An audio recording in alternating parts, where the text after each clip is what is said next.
are listening to the Total Profit Podcast. Hi, I'm T2.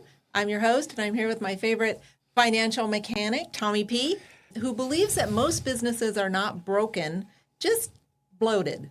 Yeah, they need a tune-up. They need a tune-up. They're overbuilt but underperforming. Exactly. Right? And that's the story of half of the companies that we meet. Yep. And that's why today's episode is all about simplicity. We're calling it Simplify to Multiply, because more complexity doesn't necessarily equal more control. And in fact, it's usually the first thing that's choking people's margins. You think that's a fair statement? Oh, exactly. I was recently on a trip, and there were these two young men sitting behind me on a bus. And the one older kid, said to the other kid, "What is 0 times 0 times 0? And the younger kid said, 0. And the kid said, exactly. I burst out laughing, but it's really that. If you're multiplying by 0, you're still going to end up with 0. So that's why we want to get these profits in place and simplify. That's a great story. I'll tell you one as well. We had a client that ran a really high volume service company, a lot of service lines of business, and she had added about 5 new service lines over the last 3 years. On paper, she was expanding, right? But in reality, she was losing money on 3 of those 5. And her books were a mess. Her team was really confused. And she said to me, "Tiff, I thought diversification was smart, but I just feel like I've created a monster."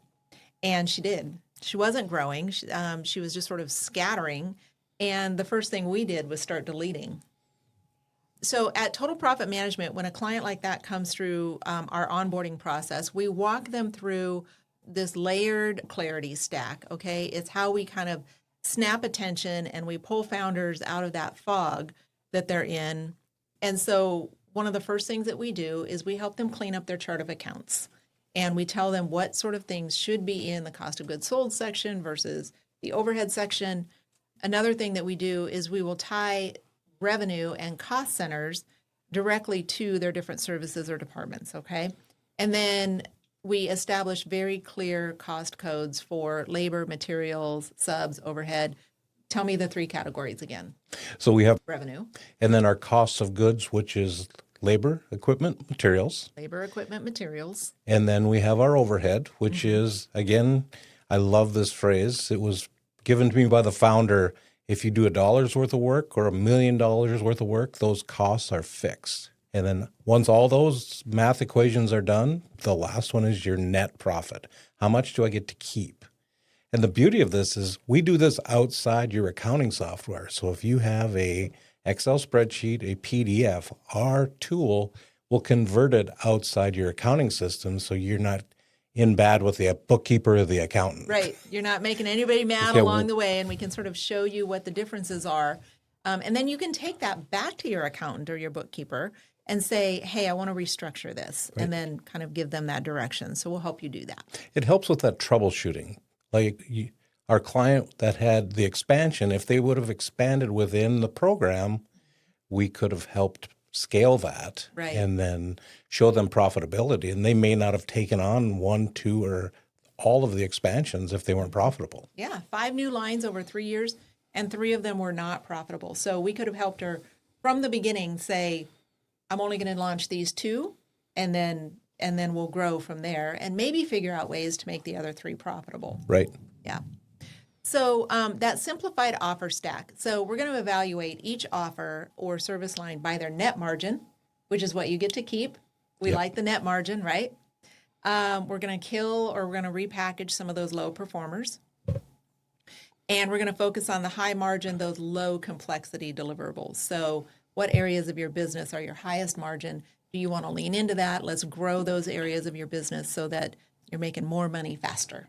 And we go back to those work types and predict what gross profit we're looking to get out of our range of jobs. So we know what to expect. And if it isn't coming in, we have those guardrails in place that give us red numbers versus black numbers. And you go back and look at the red numbers and say, what do I need to adjust to make them hit our target?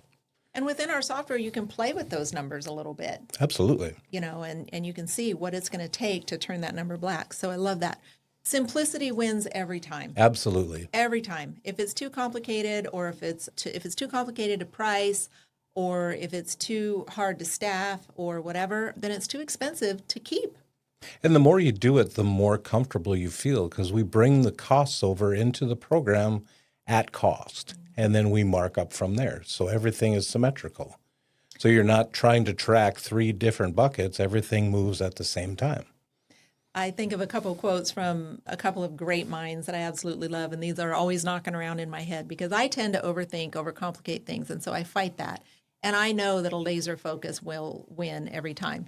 I do know that in my mind. But Albert Einstein, I think I've quoted this before. Albert Einstein says, if you cannot explain it simply, you don't understand it well enough. I love that. Yes. So you have to be able to explain it to somebody else in a very simple terms so that they can understand it. Otherwise, you need to do a gut check because you probably don't understand it well enough. The other one is Mark Twain, who said, I apologize for writing you a long letter. I didn't have enough time to write a short one. And so, you edit things down and you simplify it. So maybe you do go into a project where you, as the founder or the business owner, are overthinking things, and you're thinking of all these possibilities and all these different scenarios, and you're trying to anticipate every roadblock that could be coming your way. However, the final product that you land on, you have to distill that down. You have to distill it down into something that is simple, that can be repeated over and over and over again in your execution. And that is how you're going to make it easy for your team. That's how you're going to put a well-running system in place. And that's how you're going to be more profitable, because clean and easy is low cost. We were just talking about corporations and the dictionary of acronyms that they have. Yeah. But one that keeps coming back, and our founder talks about it consistently because he got it from his mentor. Don't forget the KISS principle. Keep it simple, silly. Silly? My grandma always said stupid. Well, keep it simple, stupid. Exactly. But it's truly, that's how the performance margin zone works. Yes. Is keeping it simple. Yes. The most profitable companies that we've seen keep things really tight. They have very focused offers. They have very clean books, lean operations, and they also have the discipline to say no. Yes. That's important, because if you get to a point where you haven't met your target, you can't throw it out the window because you'll go backwards. But if you met your target, that gives you the flexibility. If you need to keep your workers busy, you can do it under strategy instead of duress. Yes, absolutely. I like that. That's a turning point for the performance margin zone, that we call it phase 3. And that's where the founders stop chasing trends, all right, and they start choosing clarity, skipping the hype and choosing the math. Yep. I think you put that in your manifesto when you were kind of coming up with this zone idea. So skip the hype and choose the math. Skip the stress and choose the strategy. So I love that. It's when your business stops feeling like chaos and it starts feeling like a machine, as it should. You really get accustomed to that feeling of being in control and what it looks like, and you get better at it and better at it. Driving a high-performing machine. Exactly. We have a lot of fun with the Ferrari imagery in this business, and so I've never driven one, but I can imagine what it feels like driving a high-performance machine like that. Well, just that the qualifications you need to have to own one is just amazing. But yes. That's true. Not everybody, you can't just go buy a Ferrari. No. You can't do that. Anyway, let's not get sidetracked. Most people track too many metrics, right? And some of them track too many metrics badly. So at Total Profit Management, we help our clients focus on 5 really core finance KPIs in month 1. Number 1 is your gross margin, and we break that out by line of business. That's not a blended margin, all right? That's it's broken out, and this is where the story lives, actually. All right, your net margin, which is what you get to keep. And we also, within that, we kind of look at what your actual is versus what your target wants to be, what you want it to be. And we set that profit goal, all right? And we help you track it month by month. A cash conversion cycle is the third one. And how long does it take for that work to turn into cash? How long does it take for that bid to turn into work, to turn into cash? And the job cost accuracy, that's an important one. That's number 4. How closely does your estimated actually versus your actual cost match up? All right. And then something that we help owners figure out for themselves and track is that what your owner's compensation is as a percentage of your revenue. And we normalize that. We track it over time. We can help you draw a paycheck on a schedule, and you can plan your life, which is why you work, right? So you plan your life as opposed to just taking random owner draws whenever you need a little extra bump at home.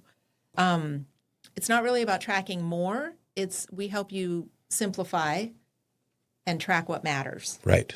Okay, so your challenge this week is to pick one thing to simplify. One thing.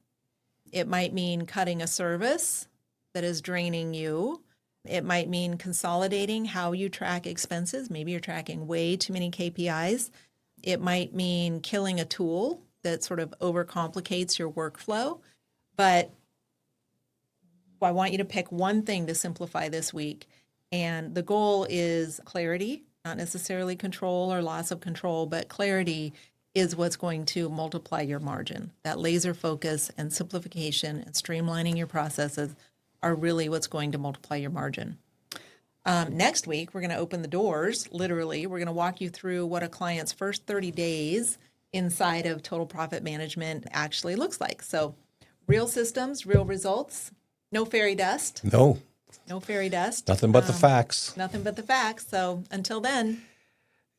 Again, if you're feeling uptight and things aren't going right, take her cool. It's going to be fine. Don't get too excited. It's all under control.